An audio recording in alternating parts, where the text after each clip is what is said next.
yes, I'll execute if I need to and when something needs to get done, but it's really about arranging the marketing team, the people, the technology, everything from a strategic perspective.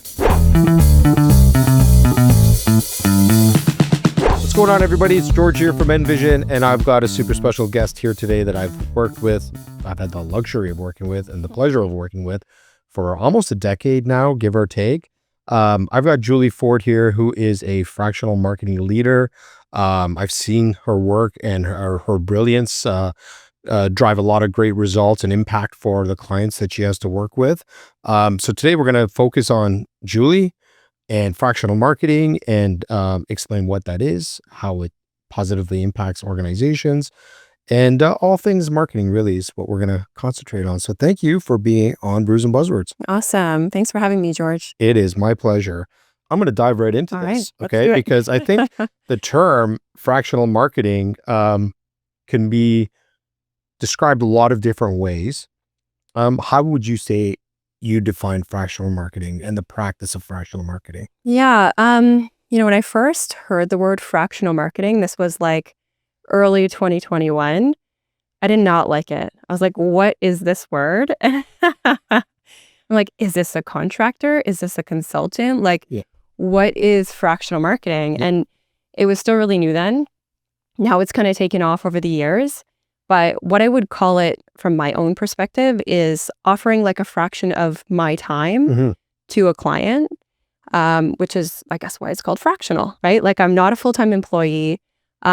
Usually it's anywhere from like 5 hours a week to 20 hours a week of my time dedicated to a client.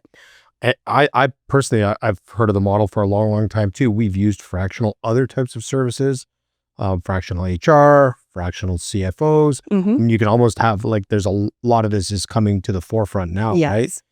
And I think it's a great way when organizations don't necessarily have the full-time capacity for somebody who can bring perspective to their business. The other thing I really love about the fractional model is you come in with you're kind of non-biased. Is that fair to say too? Yes, absolutely. Right? Yeah. You're coming in open-minded. Yeah. And also bringing experience from other clients, right?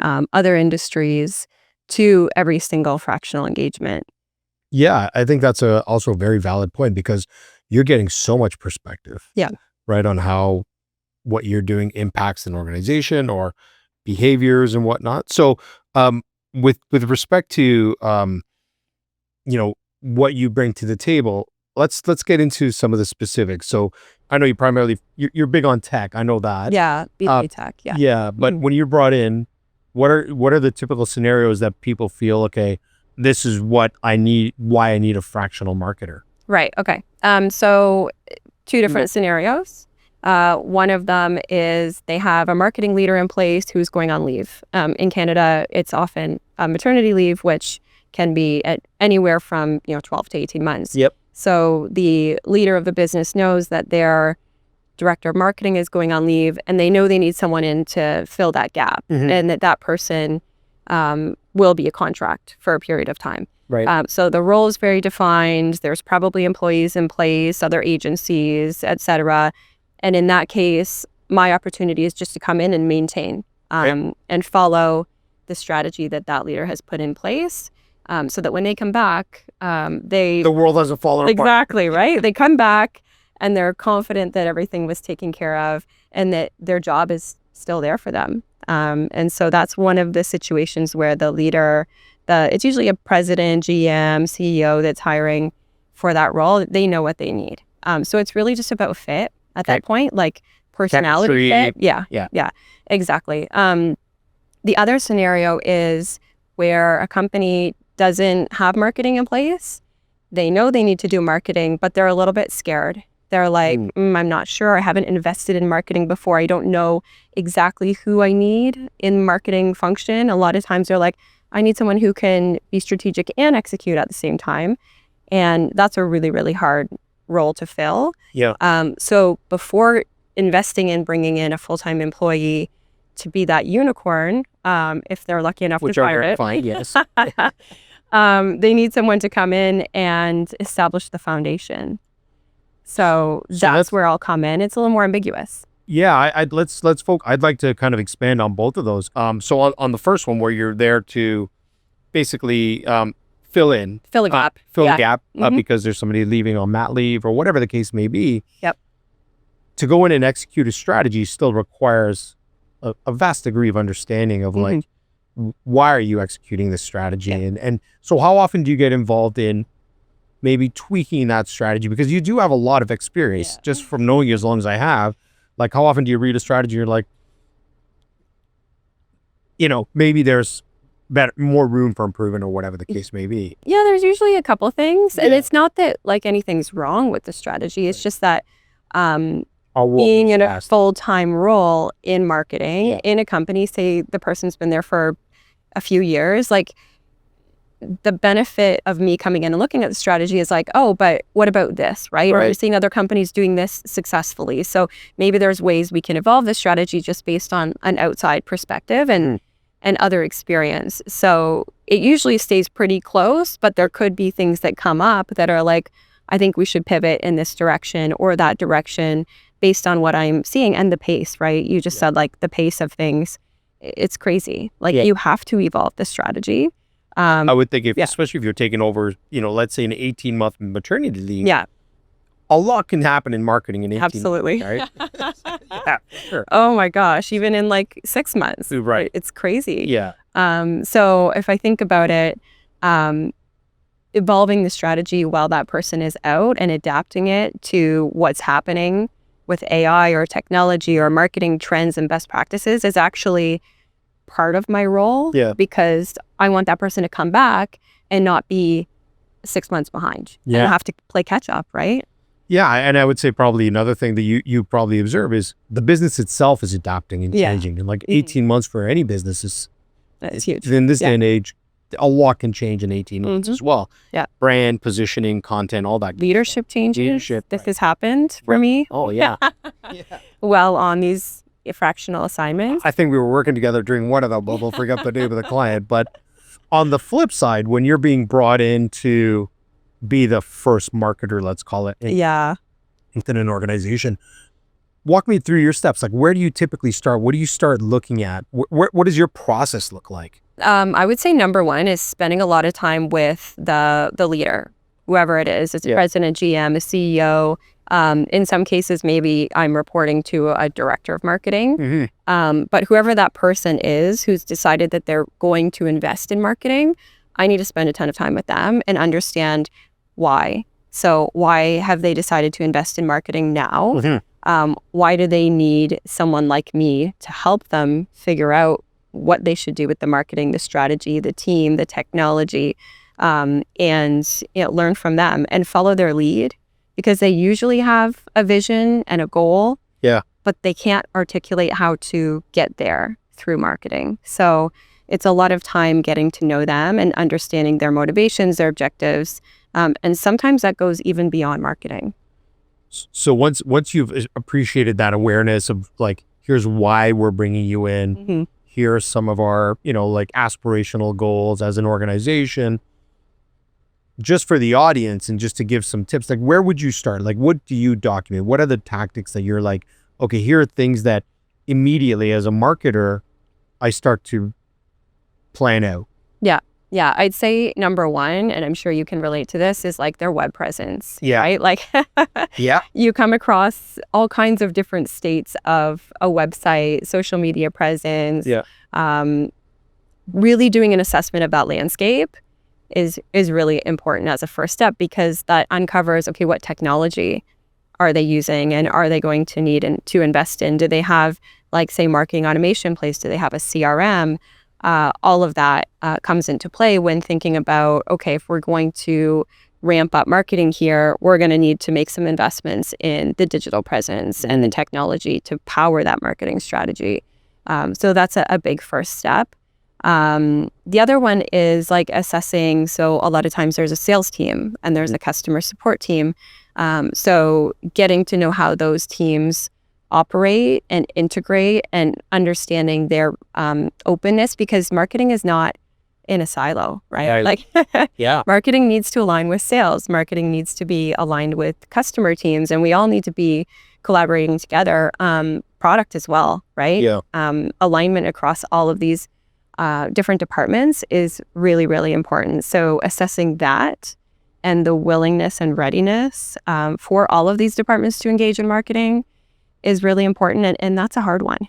I really love that you hit on that point, because I find so often when we go into any organization, it's often like the sales team works independently of the marketing team, and they're not quite sure what this group is doing to get their funnels full. Oh, yeah.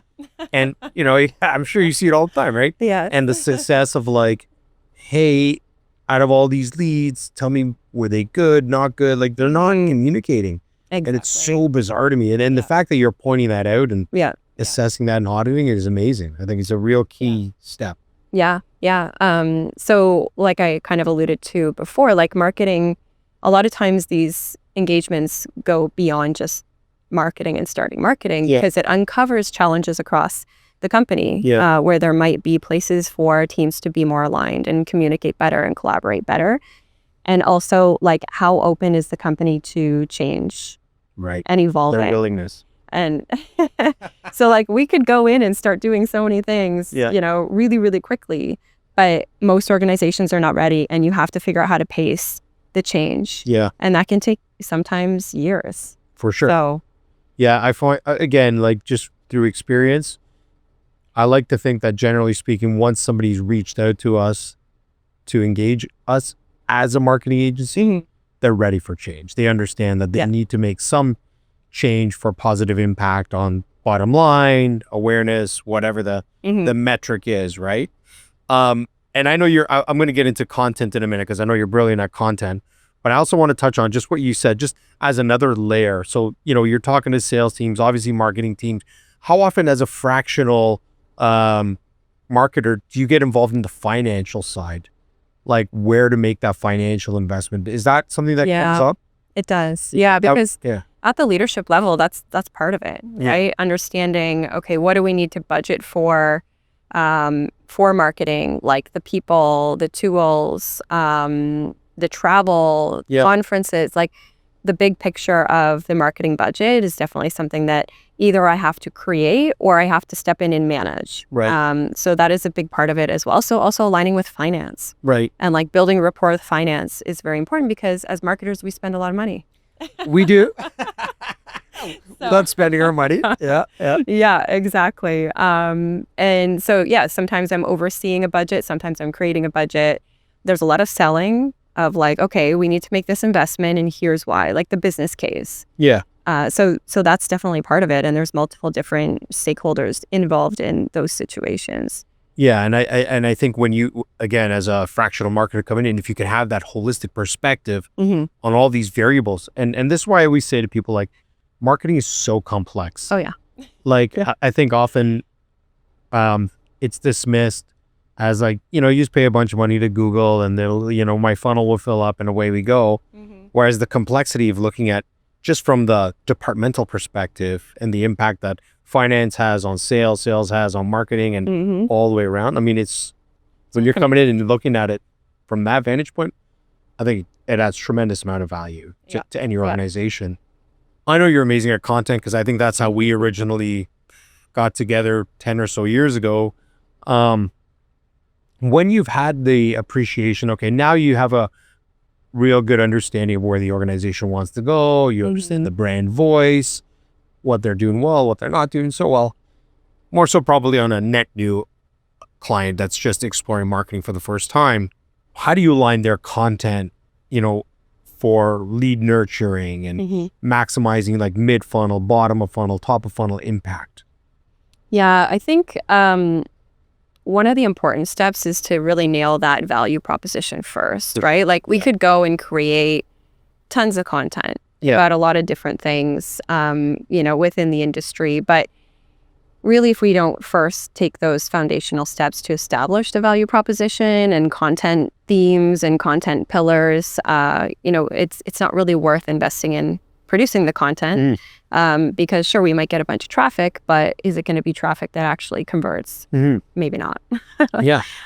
So yeah, I have to start sort of evaluating, does everybody understand the value proposition of this company, this product, nail that down. And there's a really interesting project I did recently for a company. They wanted to go and interview customers that had been with them, some of them for like 30 years. Like this is a mature tech company. Yep. And they wanted to understand what was the buying trigger, like what triggered these customers to come and buy their solution, even if it was many, many years ago. That's a good question. And I was like, wow, it's deeper than a case study call. Like I've done so many case study interviews, like problem, solution, results, all that kind of stuff. This is like, you have to interview these customers and take them back to like, what happened on the day that you said, I need to get a new solution or I need to solve this problem. And so that for this company was so foundational to their messaging and not just the content, but their product positioning going forward.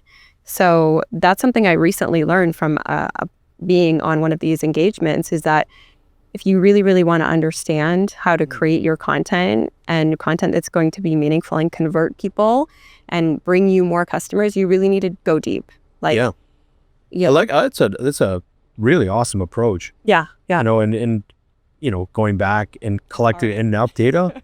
Yeah, for sure. I assume it wasn't an easy undertaking to coordinate enough calls that you have critical mass or volume, enough volume. So it's not like onesies, twosies that may paint a picture. Like 10 to 12, ideally. In this case, we didn't quite do that many, but the hard part of it is like you get on a call with a person and like me as the interviewer, my goal is to find out what triggered them to buy this solution. And hopefully they remember. You can't ask them that question because you're like, I don't know, right? So you have to go through an interview process with them, probably about like 40 minutes. Yeah. And then circle back to that question. And then they can finally answer it. It's actually like fascinating. I'm sure it is. The strategy of getting to that answer. Yeah. Maybe you could explore that. I know. It's a really cool, like, I'm sure that's a whole other podcast. It could be. Absolutely. Yeah. Yeah. Because one of the directions I like to give to clients is answer your customers' questions. I mean, I mean, from a philosophical perspective, what are we all doing online? Trying to find answers to things that we're looking for. Right. So if you can do a good job at answering those questions, that starts to build confidence, right? And trust in your brand, your product, whatever. And I see a huge gap there where they're like, I got a product, I don't know what people are asking about me. Well, it's like, ask just like you just did, right? Like ask what? What triggered the purchase, or what triggered your interest, or where did you find us? Like some of the most simplest tactics are just to ask. What problem were you looking to solve? When you came to us. It's amazing, right? And how much, when you start asking to existing customers, it sheds a whole bunch of light on it, right? Yeah. So start with your customers. It's a good place to start, right? I want to go to, I read one of your blogs, the one from Clicks to Conversions, optimizing your B2B tech website for lead gen. Yep. Very good blog. Oh, thank you. As I would expect from you. All your stuff's great. What would you say are the 3 most critical website funnel breakdowns that you see? Some of them are pretty simple, right? Like if you don't have a book a demo or book a call button that is very simple, right? Basic. But it's surprising because sometimes you'll find that websites don't have these basic things. So the call to action button is really important. The placement, the look, the language, everything plays into that for sure. And I think more and more, like going back to what you were saying, is it clear when they land on your website what problem you can solve for them? Right? Is it all about, you don't want it to be all about you. You want it to be about the customer, the prospect, and how you can help them. So I think a lot of companies put out all of this sort of like, oh, look how great we are. We're amazing. Our product is awesome. Without actually focusing on how they're solving the problem that the person is looking to solve. Yeah, it's so critical. So critical. Just good, and that comes in the form of good messaging, good visuals. Like you said, great call to action. You know? I'd say a third one is like the look and feel. Yeah. It's so important. And you know this Yep. because of all the website work that you guys do, and you do a great job. The perception is reality. Like we can't change the fact that as humans, Yeah. we're like impacted by what we see, and we land on a website. Could be the best product or solution ever, but if it looks like old or the experience is not easy, we will probably just pass it by. So the look and feel, the brand is actually really, really important. Yeah, I think like the types of sites that I hate are the ones that create friction immediately. Yeah. Like it's just like either it's overwhelmed or aesthetically it's a mess and there's no real clear messaging. So I think aesthetics are a huge part because our sensory receptors in our eyes are what's drawing us into this. Exactly. And if it's not appealing to us, we're gone. And there are some, of course, universal standards and whatnot. In terms of one thing I hear a lot is we have lots of leads in our funnel. And I always say, okay, but are they good? Like, are they good leads? Like the qualification of those leads in terms of like what you observe when you're going in. What do you feel like the role marketing plays in that bottom of the funnel, really qualifying those opportunities to ensure that they are the right types of leads? Yeah. I found over the years that most of the, there's a lot of targets. Most of the companies have targets of like, okay, we need 600 inbound leads per month, right? Which is a huge number. So marketing is like, okay, how are we going to get 600 inbound leads this month? And so it's kind of, let's just get in anyone and everyone. Anyone who submits a form of any type of form, they're going to become a lead, right? So it's like, oh, I hit 600. And then you go to sales and sales is like, these are all crap, right? So it... So it's funny because I hear it all the time. Yeah. And then marketing's like, but we hit our goal. Yeah. And then whoever they're reporting to is like, what's going on here? We've got all these leads, but we've got no sales. Our pipeline is weak.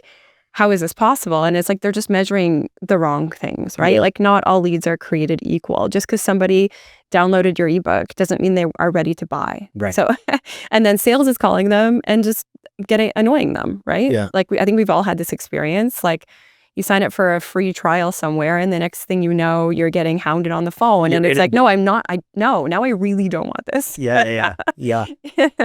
So that's a problem. For me, it's always like quality over quantity. If you can bring in 600 leads, but they're never going to convert, what's the point of that? It'd be better if you brought in, say, like 50 and these converted into opportunities and, they end up, a portion of them end up becoming customers. It's much better to focus on quality over quantity. I guess it's kind of getting harder to do that because of AI. Like, so sure. Things are changing on that front. Like we're seeing for some clients, like way less website traffic. Like traffic is down. We're seeing it across probably the board. seeing the same thing. Yep. But the leads are increasing. Yeah. And they're really good. So I think it's all coming from AI. Yep. They're doing their research on AI, and people were always doing their research before like landing on a website in the past.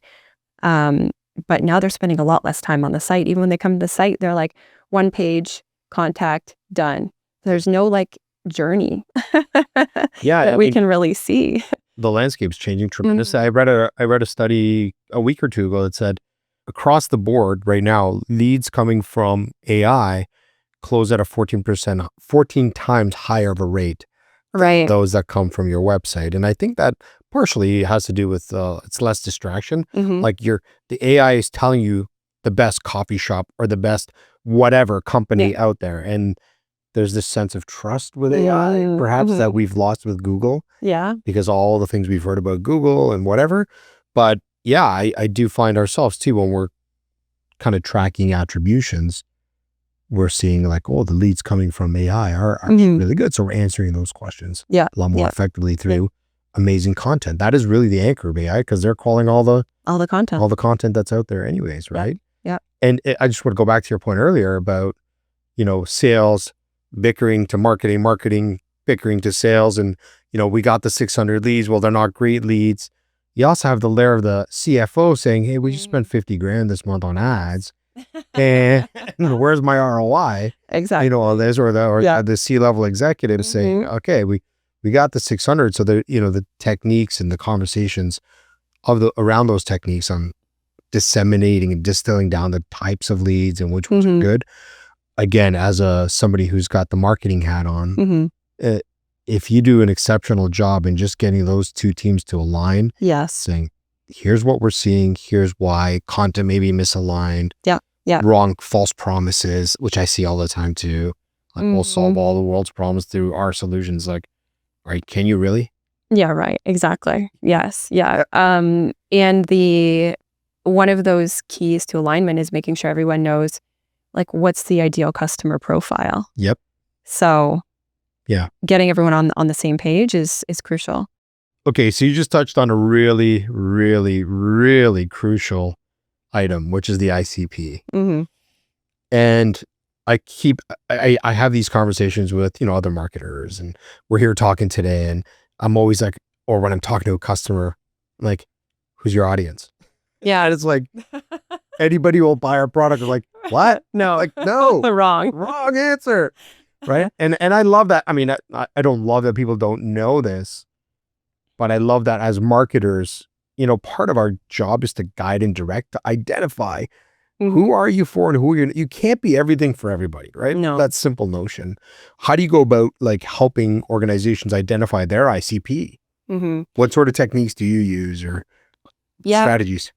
Yeah, there's a lot of collaboration. I think the first step, and I've done this recently for one client, is talking to different people in the organization to understand who do they think the ideal customer is, and kind of absorbing that information, and then taking that and looking at, okay, who are the actual customers? Like, what happens is when you look at the customer base, because of this not understanding the ICP, a company will have like, half their customer base that doesn't fit the ICP. And, that requires them to spend more time, more money on serving these customers. They've got more issues, more support tickets. The tech needs more modifications or customizations. So, you might look at the customer base and be like, okay, we haven't been selling to the right customers because, they're requiring so much time and energy and money to maintain. And so that's also insightful. So do a bit of an audit of the customers and see, who are the best customers, the ones that are like the most successful, the easiest to serve. Those are probably the ones you want to look at and start there. So who are they? How big are they?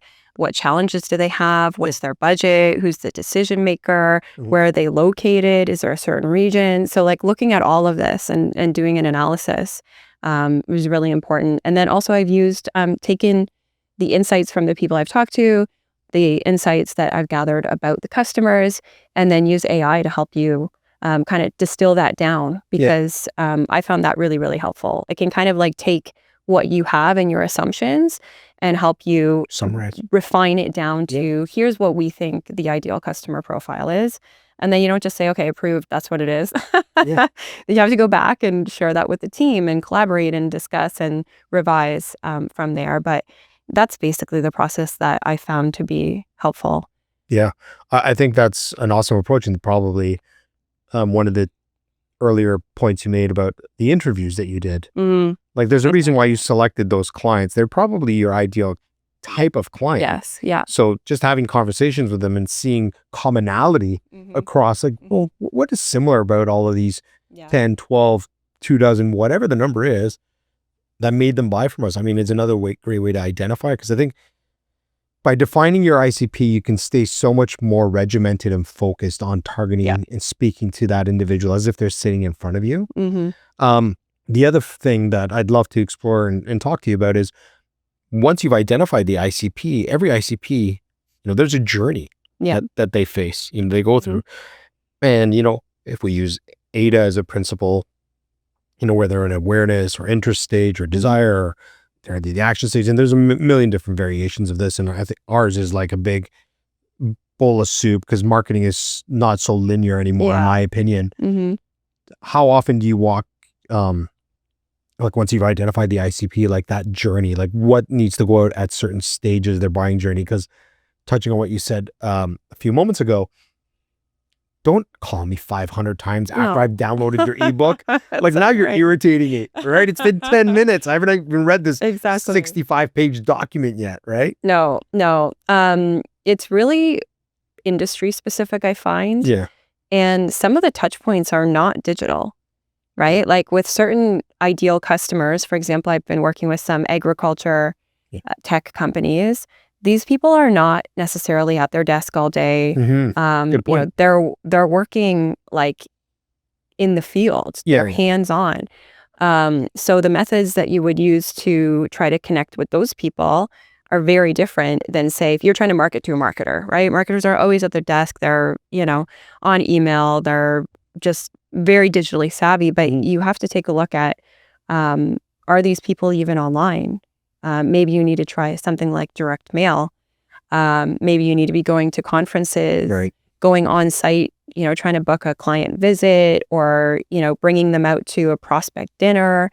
Like, it is really specific to who you're targeting. And if you don't take the time to understand that and you bombard them with emails or phone calls, like, you could ruin your chances. Exactly. Yeah.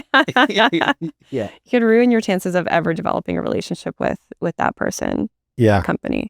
I like how you look at it from a variety of like online, offline, like very omni-channel, right? Yeah.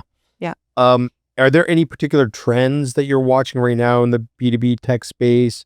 You mentioned events, like there's a lot of these hybrid events happening right now. Personalization, which has been a big thing. Anything that you're seeing or you would get companies to start preparing for, because there's trends happening right now that maybe they're not familiar with?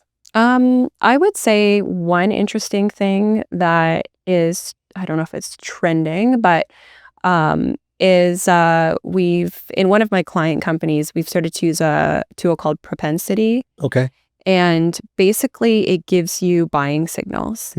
So this kind of ties into what we were just talking about, right? Like, it can tell you if an account that you are targeting, say you're targeting like Sony, you want to get a deal with Sony, you can actually see if people from Sony are engaging with your ads, with your website, like to a more granular level than, say, like your HubSpot can show you, right? Like, it'll score them as like hot, warm, cool.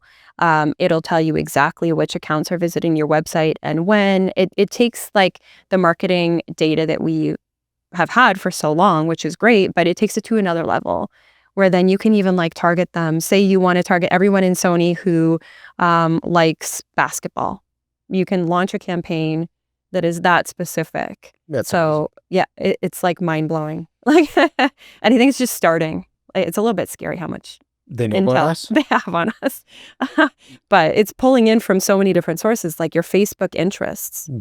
Are getting pulled into that system, so people can target a campaign to you based on your interests.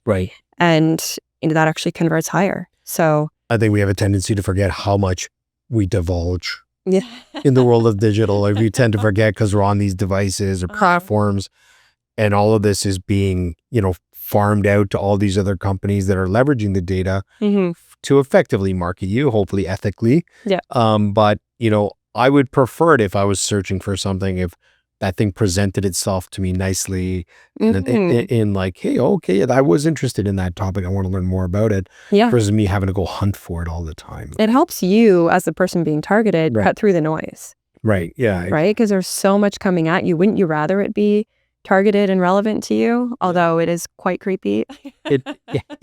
You got to set aside free factor.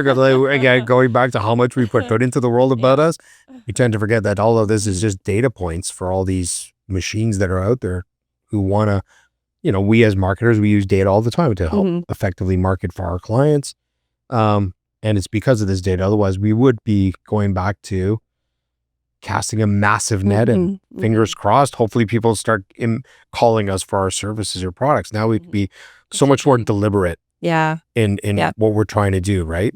Especially if we have, I'm sure you've worked with companies with multiple ICPs, right? And it's like, that ICP doesn't shop like this ICP. Like, we have many clients who have a very wide age demographic.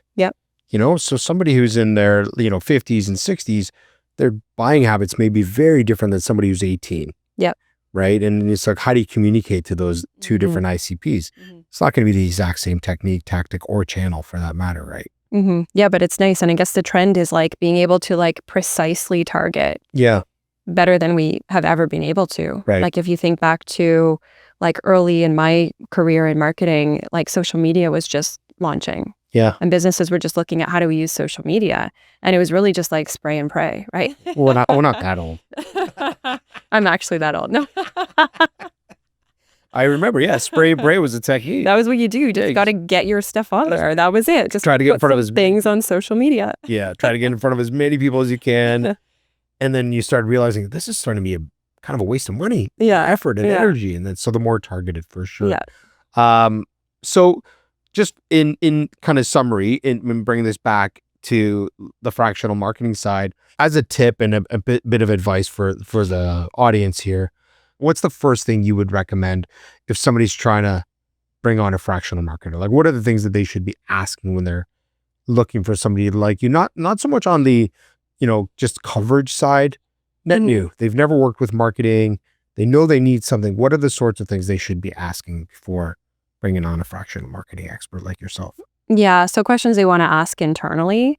I think the important question to ask is like, are we really ready? Like, and it's hard for them to really know if they're really ready or not. But it's mainly from like what I mentioned before. Like, are they ready to embrace the change that marketing is going to bring? And it's not just for a marketing department or establishing a marketing department, but across the company. Yeah. Because it does impact the whole company when people start to see like, oh my gosh, we have a brand new PowerPoint template. Like people are just like, wow, like this is cool. And people start to notice change and leads start coming in. Are you really ready to embrace everything that's going to come when you kind of open the floodgates of marketing? And are you ready to trust someone to come in and do that with you? Yeah. And will you invest the time in working with this person and building a relationship with this person in order to do that successfully? Because what I found is the more embedded I am in a company, the more successful we are together, right? So if you are going to bring on a fractional person, but you're not going to bring them into like your Slack, your Teams, your email, all of your file sharing, that person's always going to be kind of at arm's length and they're never going to be able to be as valuable as they could be. Are you ready to bring them into your leadership team on your leadership calls, even though they're maybe only 10 hours a week? Yeah. Like, those are the big questions to ask, because if you don't do those things and you're investing in a fractional leader, you might not get your full value. I think there's a couple of things I draw from what you just said. I often go into serviceability because I do think that if marketing is done right, the floodgates will open. Can you service the audience? Yeah. Like that floodgates are open. Oh crap, we can't deliver product. We can't communicate effectively, whatever. The other thing, and I'd love for you to speak to this, and I know I said last question, but I do have one more because I love this stuff. As a fractional marketer, obviously marketing is so broad and so vast, and there's so many disciplinary expertise in marketing. You talk about web designers, you got developers, you got content people, you got video production, you got all kinds of things. Do people think that you're the jack of all trades? Like where you're going to do all this? That's what I mean. Like, I think I see the role as the leader, the person orchestrating all of the moving pieces of this complex, very sophisticated world that we're part of. Yeah. I don't think they expect that. Yeah.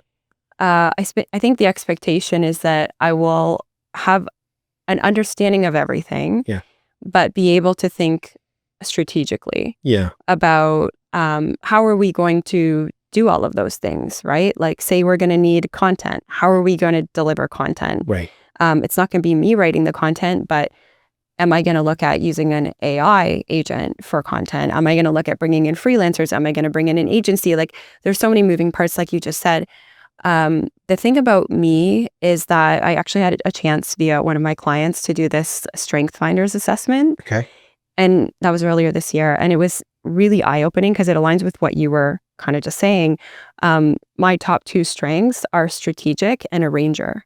Okay. So I just go in and I arrange everything strategically. Yeah. Like I was like, that's amazing. That's exactly what I do. And so, yes, I'll execute if I need to and when something needs to get done. But it's really about arranging the marketing team, the people, the technology, everything from a strategic perspective.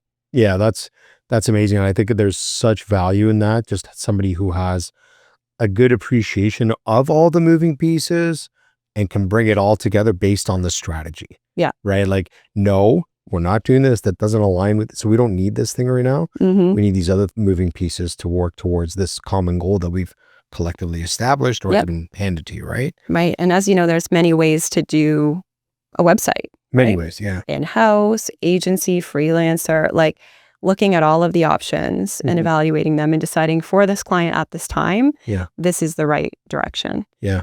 Awesome. Amazing. Any final thoughts? Anything you want to share with the audience about the world of our crazy world of marketing or fractional marketing? Oh, yeah. I mean, I could talk to you for hours. Of course. Yeah. This could go on and on. Yeah. I would just say to anyone who's like thinking about a fractional marketing leader,